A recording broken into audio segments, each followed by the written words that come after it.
Good afternoon or morning, wherever you're joining us from. This is the Frank Figliuzzi Show. This is your chance now to go, oh, I didn't mean to get Frank Figliuzzi. I'm going somewhere else.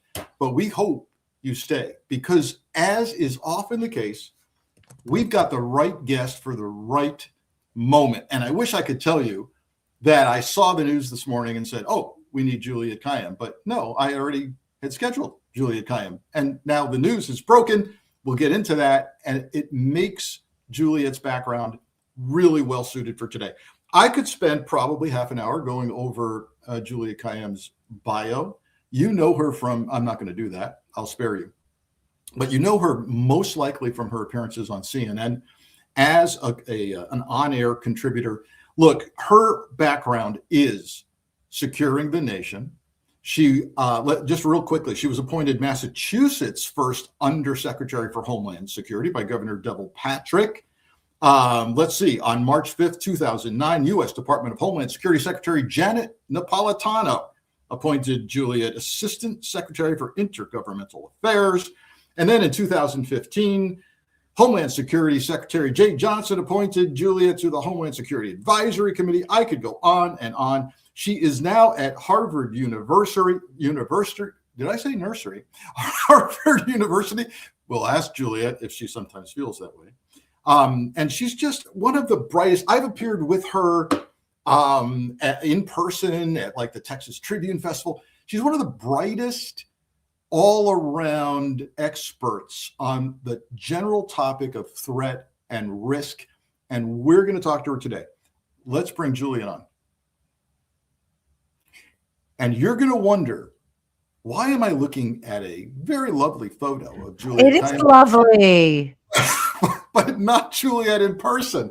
And that's because of different contractual obligations for networks we shall not mention. It's not that Juliette is at the beach, you know. I am, though, actually. That's the hilarious thing. You just saw me a minute ago and I have my beach hair. I am actually at the beach, but I'm off the beach for you, Frank. All right. Well, thank you. And I feel guilty. All right. So we are not going to have the benefit of the kind of in-person feel, but we'll do lots of talking and use lots of clips and graphics. And thanks for coming, Juliette. Thank you for having me and your whole team for pivoting. And also, like, this is my first Substack podcast without video, and it's so fun. I just joined Substack, and I like it. I like the feel of it. I'm having some fun there. Where can people, we're going to do this like 3 times. Oh, I'm so glad. Thank you. It's hard. Like, I have all these like Twitter X followers, and like they need to convert people. Like, you need to, it's like hard. I don't know. It's a hard thing.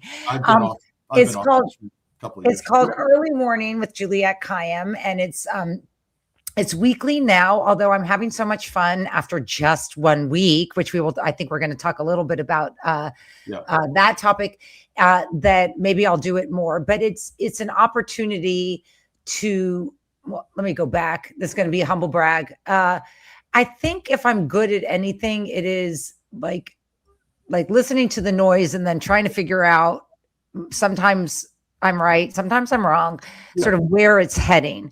And as you know, from the world that you are from, like early morning is, just another term for sort of situational awareness, like where are we now and what's next? And so I just wanted an opportunity to have a space of my own. As you said, I'm on cable. I've, got writing opportunities. I got radio opportunities, where I didn't have to react to the bomb or the active shooter or anything. So I'm really grateful to have this opportunity with you because you're doing such a good job with it. Oh, you're very kind. And one of the things I admire about your work is you're not hair on fire until you need to have your hair on fire. You're the one who goes, okay, let me put this in context. And it may not be as bad as you think. And we'll talk about that in some context here. But then when it is bad, you tell us it's bad. And so I want to, so again, just to close out the shameless plug, it's Early Warning on Substack, and you're going to be putting out stuff like we're talking about today, threat, risk, right? What to be aware of. Yes, exactly. And Okay. and what to be aware of, and how should you interpret the sort of headline of today and what it means for tomorrow? Because honestly, um, there, as you said, there is so much noise, and it's and we sort of live in the space, so we are able to sort of mentally separate the wheat from the chaff, and Yeah. it's just an opportunity for us to use our skills, as you're doing too, to help readers and subscribers and everything else. So Yeah. Okay. thank you for the shameless plug. Yeah, sure. And so we've got some breaking news. It was breaking to me this morning, and then Yeah. you pointed out, well, I've already commented on this. And there you go, early warning. So what we saw today was a CNN report. What I saw today was a CNN report saying, and I'm going to paraphrase, Trump is threatening to cut off Homeland Security funding to the states unless they do what he says regarding elections. Do I have that right? You do have that right. It is like, I'm a lawyer by training, but I haven't practiced law in a long time. And I still keep my bar. I still pay my bar fees every year. And so I can say with total confidence that this is illegal. And the reason why is because of my experience. I was, as you mentioned in the run up, I was a state Homeland Security advisor. What does that mean? I oversaw state agencies that were, dealing with Homeland Security threat, and any threat. Could it be terrorism, weather, whatever else, and sort of making sure that state assets were prepared. In that position, I was the person who, sort of oversaw the grant process to get what we call the state Homeland Security grants from the Department of Homeland Security. Fast forward a couple years, and then I'm the assistant secretary for intergovernmental affairs for DHS, which means I was the point person for all the states. So I was the person who was then distributing the funds. So I was on receiving end and distributing end, and I know these grants like the back of my hand. And under no theory of the text can a president add another or add a different or unrelated issue regarding compliance with the grants. And so this is just one of those things where we have a new Secretary of Homeland Security, Mullen, who's trying to, he's sort of aligning himself with the election security aspects as we head of DHS, as we head towards the election in 2026. And so this is one of about a dozen salvos that have come out in the last 2 weeks. If you're not paying attention, you should be, of which they're creating a lot of noise around the elections and their belief that the elections are not secure. Well, while on any other, podcast, it might be big news to have the lead topic be that our guest has said President Trump is trying to do something that's probably illegal. Our viewers know that we kind of hear that. We kind of hear that on every show, but this is a new one. And let me see if I've got this right. And this is where your background really comes in. What Trump is, first, there's two angles to this. One is Trump is trying to manipulate the states. I'll go ahead and say this smells a lot like extortion to me, because if you don't do this, I will do this. Boy, that sounds like a quid pro quo from my corruption days. But what is it? What is this? What is he trying to get the states to do? And how important are these security funds to the states? They're very important. They've dwindled over the years for obvious reasons. Like in the years after 2001, I mean, they were a lot of funding to support planning around then in those early days counterterrorism efforts, which the states and the localities had almost no experience in. And now it really is a sort of more all hazards approach, which, basically buttressing state police or the National Guard or public health capacity, depending on what the state determines is sort of their largest threat or largest gap. So these are real. They're not like, police forces aren't living and dying off of them, but they're a way for the federal government to say, we really, we will support your efforts in protecting the homeland. So when they are politicized like this, well, I should go back. There's always a tension between the federal government demanding something of the states and the states wanting a little bit more flexibility. That's true of any grants. Like, trust me, any grant, the grant recipient wants more leeway than the person with the checkbook. But they are required to address a variety of real threats and not sort of a made up political threat that is dealt with, even if true, would be dealt with through other means. And so what this really is, I have a theory of what Trump is doing. I can't prove it, but I'm trying to figure out, like, what is all this noise about the election stuff? And I think, that Trump knows what's likely to happen. I don't want to jinx anything, but likely to happen in November 2026 in terms of the House and possibly the Senate. Mm-hmm. So he needs to, in the way that everyone placates to them, he needs to create narratives now so that on the day after, he's sort of the wounded victim rather than the president who, lost the American public. And I think that's what a lot of this is, so that he's going to have a litany of things that he's going to allege, including the states, did X, Y, and Z.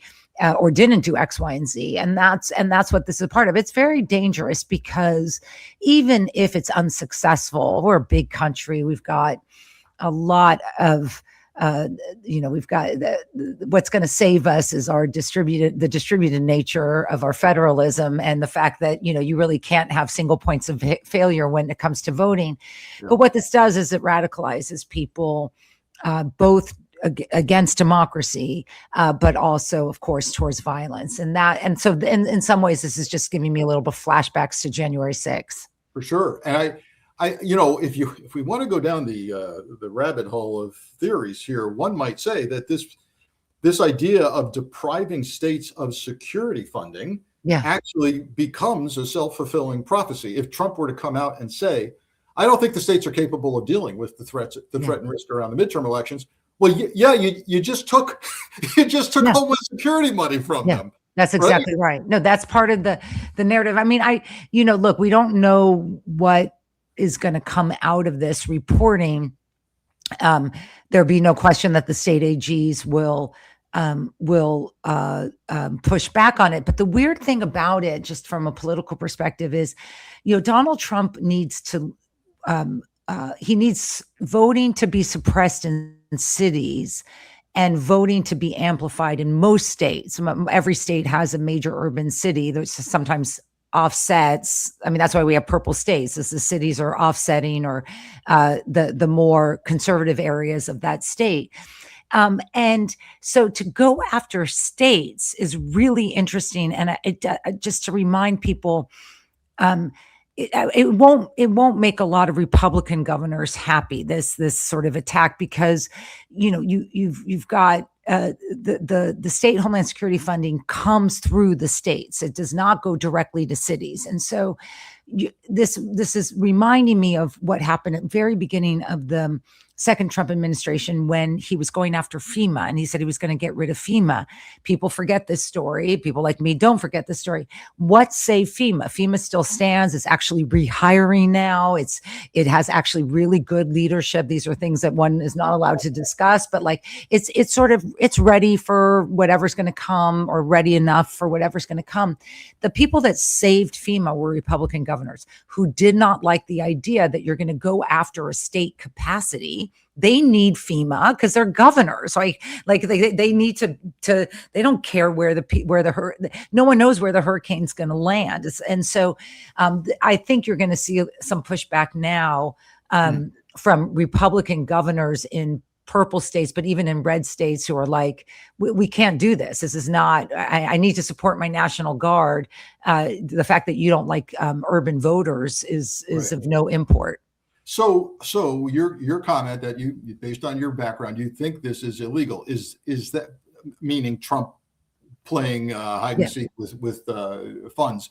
Is that because Congress has the power of the purse and they've already allocated these funds? Yes. Or what makes this illegal? There's two things. And one is that they've allocated these funds already based on criteria that do not involve the kind of politics that we're seeing. So once again, I can make the case as a plaintiff, which is essential. And because we know because Trump does not keep his mouth shut, Trump has made it clear already, and what's already being reported, that this is an attack on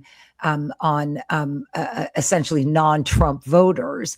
That criteria does not exist anywhere in the statute or anywhere in any of the regulations or guidelines that come out with this funding. And so you can't withhold it for the failure of a state to not like you.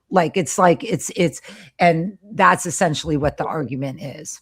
Okay, so now one other thing, he'd have to show proof that the state was using the previous Homeland Security money in a way that violate or that undermined election security. There's no proof of that, and therefore he won't be able to show it in court.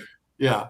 I mean, and again, the irony here, and therefore I'm taking your security money away. It's like telling somebody who can't pay their bills, I'm going to put you in jail. No, I mean, and I'm not a poly. I mean, as you said, I try not to run around with my hair on fire. I mean, I take seriously, what Trump is clearly trying to do, but I also remind people that Trump is wildly unpopular. People always say to me, like, how do you seem so calm, or like whatever? I mean, part of it is just I check myself that I don't get involved with every outrage of the day, but also I would be more scared if this were wildly popular. Like if he were in the 60 or 70%, I would be freaking out. But he's a wildly unpopular president. And so what he's trying to do is create, and he can't create a narrative that he's popular because he's going to lose presumably the elections. He's smart enough to know that. So he has to create a narrative that he's a victim because of the ego and everything else that's going on that I'll let others comment on in his brain. Yeah. So if they don't do what I say, then of course I'm going to be able to claim that the elections are rigged. Yeah. What are they? So let's get into the weeds on what he wants the states to do, or I'm going to take your money away. What is it? Well, and it seems that the number one, in a quick review of the CNN piece, it seemed to me the number one thing that caught my attention was he wants a national system of voter ID. Did I get that right?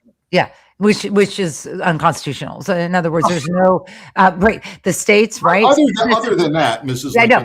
I mean, and it's like literally, you don't have to be a member of the bar to know this. Look, we all know, again, our federalism is in many ways which has been in the past viewed as a weakness because we have like 50 cranky governors and 250, major urban mayors and stuff like that. I mean, it ends up being what a part of our democratic resiliency. And part of that is because elections and how elections are performed is squarely within the province of the state and or locality. So those who are following, for example, the California gubernatorial race, like they have ranked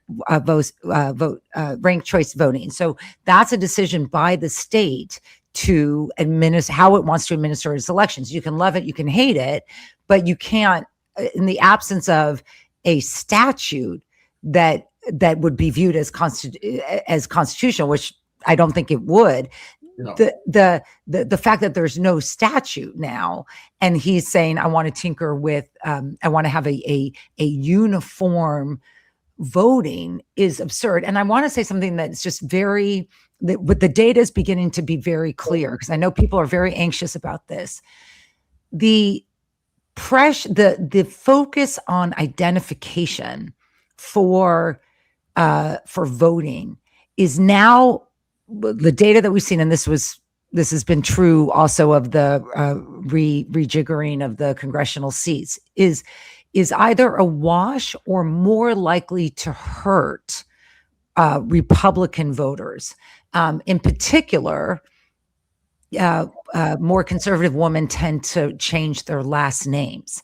And so if you don't have let's say it's a birth certificate or a passport, if you don't have something that matches who you were 5 years ago, you're going to have to get you're going to have to jump through so many hoops. And so the early data that I have seen suggests that this may actually come back to haunt Republican voters. And it's why, honestly, it's why you're seeing the Republican pushback on some of this, on some of these voter ID pieces of legislation. They've seen the data too. Which will increase the pressure, I would think, on the red states. I mean, to turn over their voter records as part of this plan. No, hasn't Texas already turned over their voter information? They have, and no one knows what it's for, and no one knows, what is, the FBI director or this new head of ODNI, Bill Pulte, who's, basically has no qualifications except for he's going to weaponize intelligence. What is their long-term strategy here? So you're going to see a lot of litigation. Look, there's entire legal apparatuses that are, it's like whack-a-mole. Like they do one thing and then there's a lawsuit, and the litigation has proved to be pretty successful for the sort of anti-White House forces. But look, it's going to get much worse as we head towards November, especially if he doesn't, the polling does not pick up. And you see his desperation in moves like this. They're looking for everything to try to create a narrative that he didn't actually lose because he's unpopular, which is the truth, that he lost because somehow the mayor of Los Angeles was able to change votes. Exactly. Let's go there and talk about, again, the theme DHS, the theme maybe this gets worse before it gets better. Yeah. And let's talk about the threat and risk around the midterms, and specifically some statements that have caught my attention coming from the new guy. I don't know when we stop calling him the new guy, but Markwayne Mullin, Secretary of Homeland Security, who, when I mentioned Markwayne Mullin now, I also will call him Kratom, which is because we found out recently, of course, that he has a large financial stake in a Kratom company. Yeah. But nonetheless, he has said on the air that he thinks, with regard to the question of whether he could see federal agents at the polls and ICE agents specifically, he said, well, ICE has the ability to flex, and we flex when we need to respond to threats, like a bomb threat. Okay. Yeah. So that's not the ICE. Yeah. Yeah. So I'm 25 years in the FBI. I don't know anything about ICE responding to bomb threats. So what do you think is going on right now in Mullin's head, but more significantly in Trump's head with regard to the possible positioning of federal agents and or troops at polls? And don't forget, soon to be, we think, Attorney General Todd Blanche has also said at a CPAC conference, quote, something like, I don't understand what people are all upset about with regard to ICE at the polls. Yeah. So ICE is now funded to be the largest federal agency in the country, if not the world. I think it might be the world, much bigger than the FBI now. They've been onboarding people, a lot of them not terribly qualified. We've seen some of the consequences of that. But ICE has become, in their mind, Trump's personal sort of military, right? So none of these guys, Blanche, Mullin, none of them will push back on Trump and say, look, if we have reason to believe that there's an ICE related issue at a voting place, we would use them. But otherwise, look, as you know, a bomb threat is going to be handled by state and federal law enforcement folks like the FBI or the state police. And so I think what you're seeing is they are greasing the runway for what is clearly going to be a deployment, in particular by Mullin, to voting areas. And again, this will be litigated. Whether it's stopped, we don't know. But I remind people, it's scary. It might have a limiting effect. I'm of the belief now, given his lack of popularity, that moves like that actually hurt him more because Democrats are only going to be completely fired up for this kind of stuff. I mean, this is the kind of thing where they're going to stand in long lines and heckle ICE folks. It could get violent. It could get ugly, but none of it will be defensible. And that we have to remember, like the narrative is on our side. And however you feel about the American public and why aren't people more outraged and whatever, they're showing their outrage in sort of disgust, right? I mean, people are disgusted by this. And I'm not just talking about Democrats. I look at these numbers, like it's, he's hit his floor and now he only has to go below his floor. So we'll see. And also remember, I mean, the other thing to remember is that the deployment of ICE will be met by the deployment of state and local police. That we have seen DHS retract when that happens. And so you're just going to have to see, unfortunately, governors and mayors in places that matter are going to have to sort of, what I said, flex as well. But this is definitely part of their plan. If not stopped by court beforehand, it's going to require lots of Americans to be willing to stand in line. Yeah, as you're implying, it may actually result in record turnouts. I think it. I mean, I'm amazed. Yeah, because I live. I mean, this too. We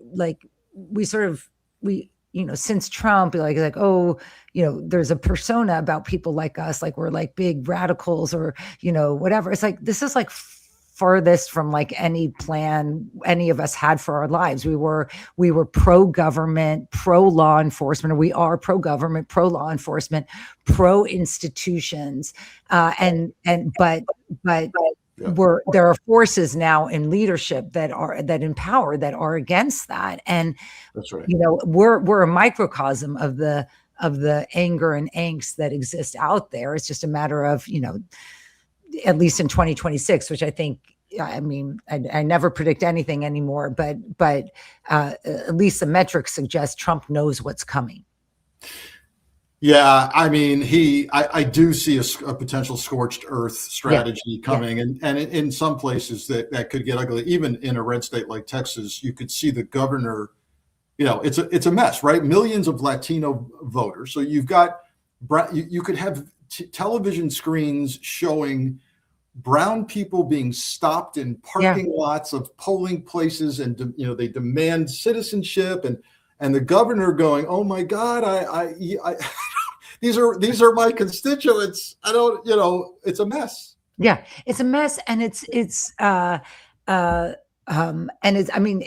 exactly right. It's just these images of what a Hispanic-looking grandmother, like the idea that she, is a threat to American democracy is absurd. And look, I mean, I do still believe in reality and truthiness. I think what Trump is experiencing now is it is very hard to change that narrative. You've watched Fox News enough, you might believe it, but at least what I'm looking at, the American public is not believing it. They like voting. They like voting for the people that they want at the top of the ballot. And look, Mullen did something yesterday where I thought, God, this guy really is in the tank. I don't know if you saw this piece where he accused the head of the Iranian Soccer Federation. We're in the middle of the World Cup, and the Iranians are being forced to stay in Mexico and only fly in the day of, which is just inconsistent with everything that one believes in these global competitions.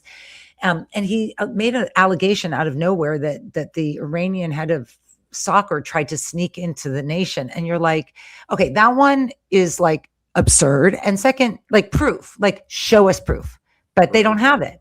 Yeah. Push back. Come on. And we'll get to the World Cup. That was a good game. I watched Iran yesterday. They played to a tie.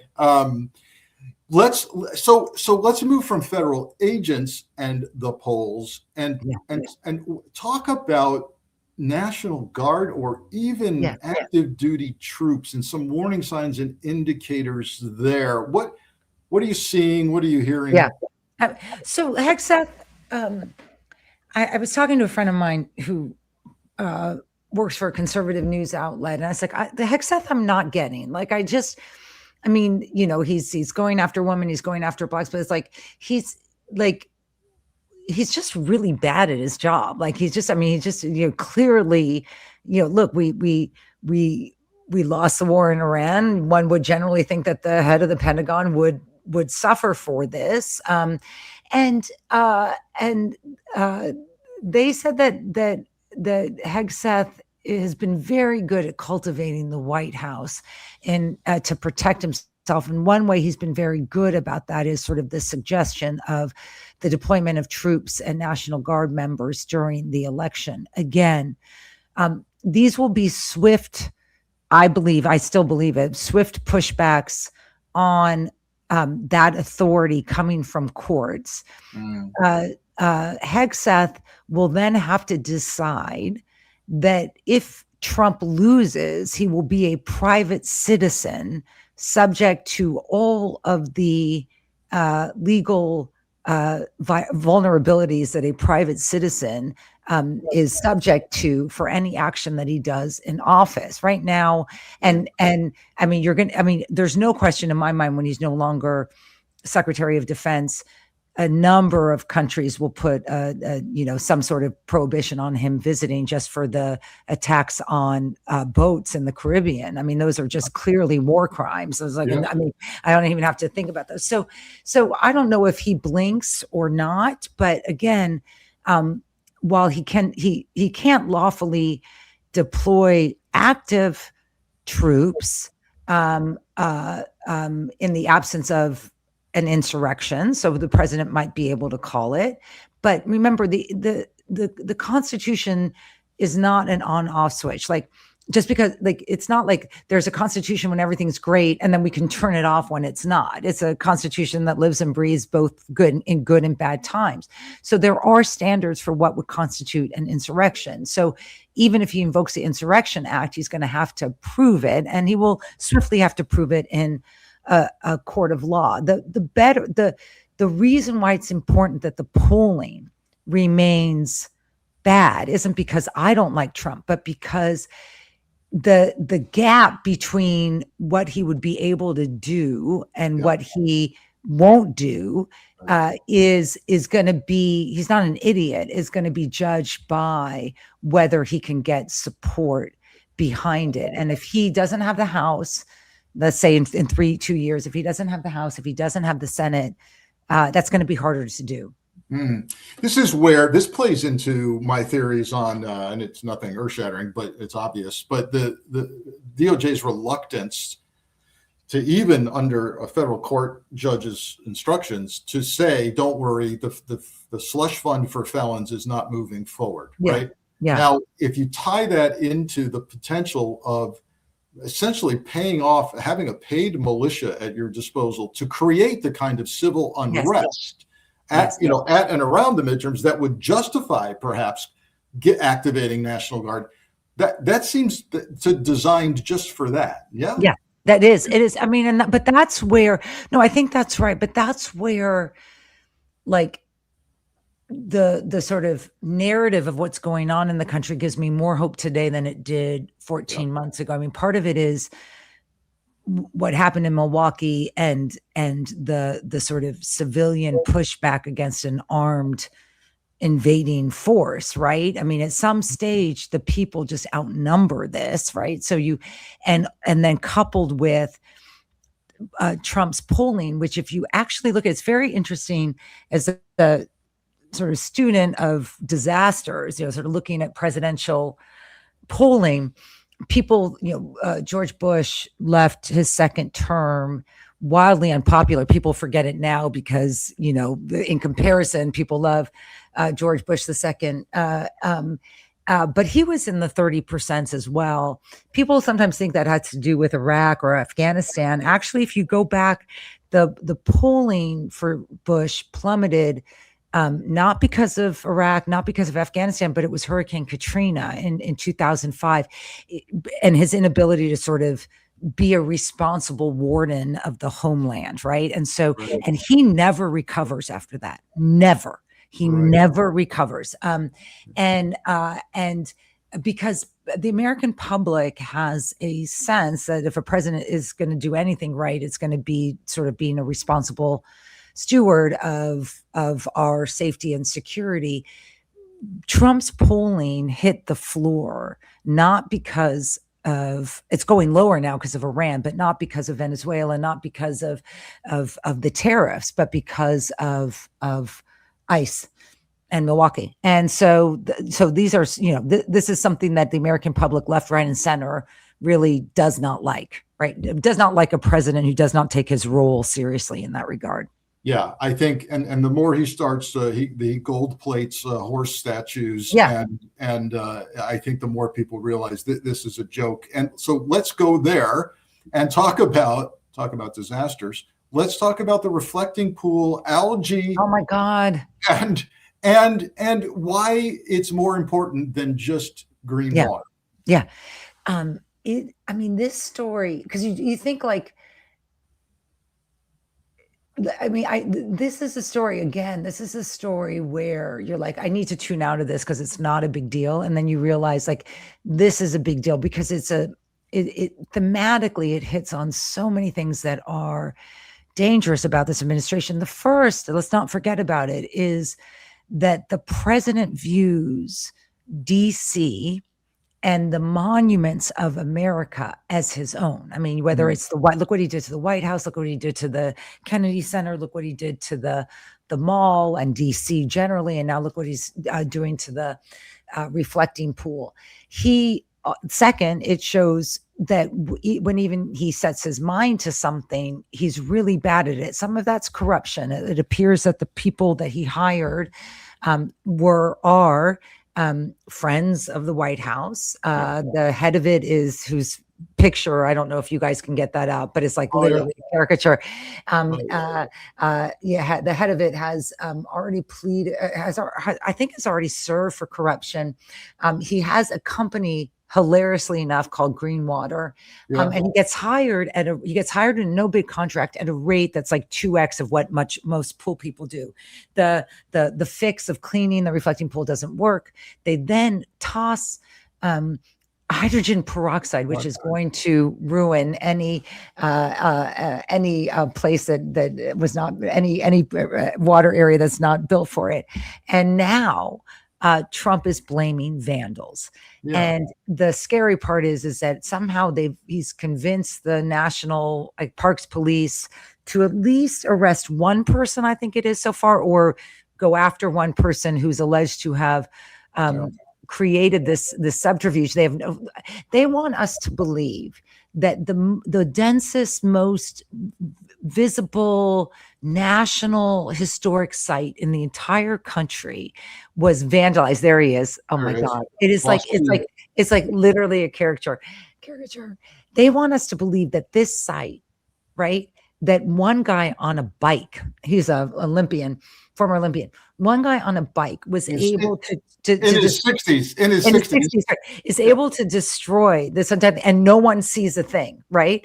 But this is, this is part of what Trump needs. Is he needs this narrative of him as the victim of these forces that he can never quite define and never quite prove. There was another story in the Post this weekend, which is similar, which is the administration said it would take down Trump's name on the Trump Kennedy, after losing in court on the Kennedy Center, excuse me. But there's there's scaffolding or like drapes in front of it. So no one can prove that the names have gone down. And you're like, the amount of micromanaging this man is doing in his life to just convince himself is a sign of a mental, denigration that the American public is responding to. And I think the latest report allegedly is maybe 5, maybe 6 people got cited for putting their hand in the water, of all things, at the pool. But one of the things that grabbed me, maybe you could give me some insight on this, is some of those people were detained by uniformed officers who apparently came from Oklahoma or something. What is going on the National Mall? Right. I mean, we have no concept of sort of who. Oklahoma is the reddest of all states. I have no idea how that came to be, right? Like, I mean, it is, look, Trump can get the red governors in red states to agree with him because they don't have a constituency, but we're not going to, well, actually the truth is Democrats could win those races, but going more to the right is not a winning strategy. But I agree with you. We have no idea, like, who's what and where. I mean, I saw one, and I want to emphasize, unconfirmed report that we're paying we're deputizing or something out of state officers to come in and patrol the mall. Yeah. No, I think you may be right on that. I mean, once again, it's the lack of transparency means we don't know where all the pieces are. I would just point out, you want to talk about making America safer. If your law enforcement are not on your streets, but they're watching algae, that doesn't make your community safer. Well, and also, I mean, I would say, like, from someone who spent her career in sort of integrating local, state, and federal resources, like, I remember when Trump deployed the DC National Guard into DC, given the vagaries of DC's governance system, that was easier for him to do than in other states. And I remember seeing the DC police chief say, it was the most terrifying thing I've ever heard. The DC police chief say, I have no idea what their orders or what their mission is. And that's the DC police. So you're having two kinds of forces out on the street, no idea what the rules of engagement are, what the mission is, what's the measure of success, as we say in my field. Why are you doing this? What's the measure of success? And that is that's a challenge. I mean, we saw recently, who knows if it's true, but look, we do worry about friendly fire for a reason, right? I mean, there's just a reason why you worry about it, because if different forces are put together in an urban environment and they have different rules of engagement, you're going to have trouble. Yeah, for sure. Let's talk. So we got a little time left. I want to hit at least two more topics. One, let's stay with DC and security and talk about the little anniversary of our nation that we have coming up on July 4th, 250th anniversary. Huge events, not only in DC, but around the country. Your experience on planning for major events, et cetera, where are we on threat, risk, and the ability to pull this off safely? Yeah. So these, the America 250 events are going to take many different forms, and you're starting to see a lot of planners sort of repel from Donald Trump's basically calling it a campaign rally on the mall, and then create their own events, their own celebrations. Those will be governed by local, state, or private safety and security. So I sort of don't worry about that. They'll be short term. It's gonna cover a long period of time. I mean, 250 celebrations are sort of already have started. If you look around, and some of them are not major events like we would view on the mall. They might be a museum opening, right? So the 250 the thousands of events that you're going to read about, one may be, the local PTA is doing X, Y, and Z. So, like, that's great. That's what we want the 250 to be about. It's about like our hometowns, right? Because the federal government has now captured it and turned it into a political rally. Where I do worry is what the plans or expectations are for the mall. I worry about that. I would worry about that generally. I would worry about it quite specifically because Trump has already put a political overlay or overlay around it. So you're going to get protesters.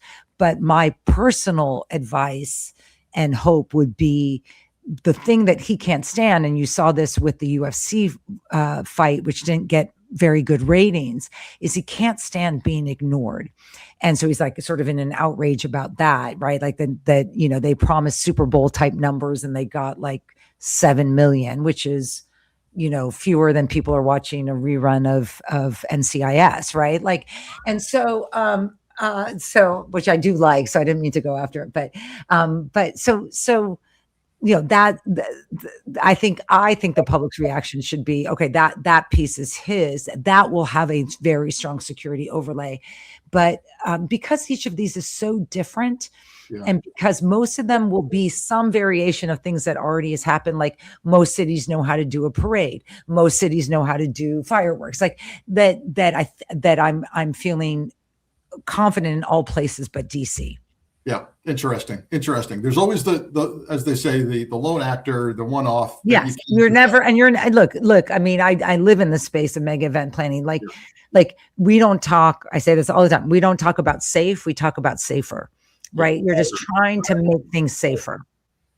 Let's close out with medical, and by that I mean, and again, DHS is all about, I'm sure you've done preparation with me. Yeah, umpteen tabletop exercises and all of that. So we've got, we're not hearing enough, quite frankly, about the continuing cases of Ebola. We've had hantavirus. We've got this bizarre screw worm in Texas that's now been found in cats of all things. I know. And we've got just the possibility of another kind of plague hitting us. What are we okay with RFK at the helm of HHS? Oh God, no. I mean, look, okay, now I get to plug early morning again, but I mean, the whole point of, I'll give listeners sort of a view of my work and teaching and disaster management. So what makes a crisis is, because in America, we call everything a crisis, but you and I both know the difference, say, between a hurricane and a pandemic from, climate change or public health. Like you have a very pressing threat. And the thing that makes them different is that your ability to respond is very limited in time. So we often say in my world that the runway is short. That is why early warning, situational awareness for viruses is so important, because that gives you more time to head off the catastrophes. So Ebola is already and going to be a disaster for the African countries impacted. Part of that is because we withdrew from the WHO. I hear that elements of the CDC and HHS are now assisting, but none of it is the formal process, nor are we deploying any assets to assist in, giving these African countries sort of more runway, because you can definitely defeat an Ebola outbreak. So the numbers I've seen are this will likely be the largest Ebola outbreak in modern times. Mm-hmm. In terms of all the other stuff that we're seeing, same thing where, look, Trump comes in with Elon Musk, they say, efficiency is the way that is how we're going to measure what a government should do. Well, in my world, efficiency is like the least relevant metric, right? Because to be prepared for catastrophe, if you're prepared for something bad happening, you're either going to stop it from happening, right? So then you can't prove that it worked, or the bad thing will happen. And how do you judge efficiency in crisis management? Like fewer people died or whatever. But these guys come in and they get rid of an entire preparedness apparatus in public health. At the USDA, as we've seen, it was DOGE that got rid of some of the early alert and early warning systems for our cattle. And this will hurt the American public. So I think this outbreak in cattle, had not heard about the cats, is going to impact American farmers who are already impacted and already angry at Trump, but also the American consumer. Mm-hmm. I don't know if in some alternative universe of rational government you could have stopped it, but I do know that their hostility has contributed to basic public health, USDA issues, has exacerbated the problem. And look, everything is fine about measles, right? Because none of us have ever seen someone with measles, right? Everything, like, why worry about the polio vaccine since none of us wasn't really around to see how polio eviscerated, neighborhoods of children, right? Like it's, then they wake up and they realize, oh, this thing really is deadly. Let's protect ourselves. This is what happened in South Carolina had a massive measles outbreak. Children were dying. It's now controlled. Why? Because vaccine skeptics, all of a sudden, when children start dying, realize this is a really bad thing to be. And they had a very aggressive vaccine thing. Look at what's happening with the military and the flu. Hegseth says the flu vaccine is voluntary. Well, there goes our troop readiness. We have a flu outbreak in one of the military installations. And I think, what did I see? Like 120 soldiers are out of commission right now. Like 160 in San Antonio. Yeah, in San Antonio, right? Okay, Yep. That's Hegseth. Good Go. job. Yeah, and I posted about that saying, look, stupidity is a national security vulnerability. Yeah. Just stupid. Yeah. But we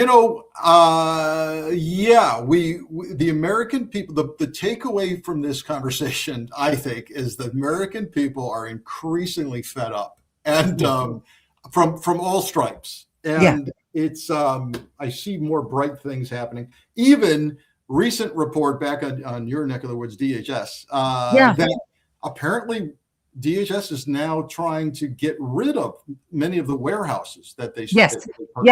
Yeah, I mean, it's this is Noam and Stephen Miller saying, look, you cannot hold on to a facility if you don't have enough detainees. I mean, they're super expensive, and now they're trying to offload it. But I mean, this is like the myth of Doge, like the idea that this group of people with no strategy, no oversight, lots of corruption we're somehow good for the American budget. I mean, we've seen the numbers.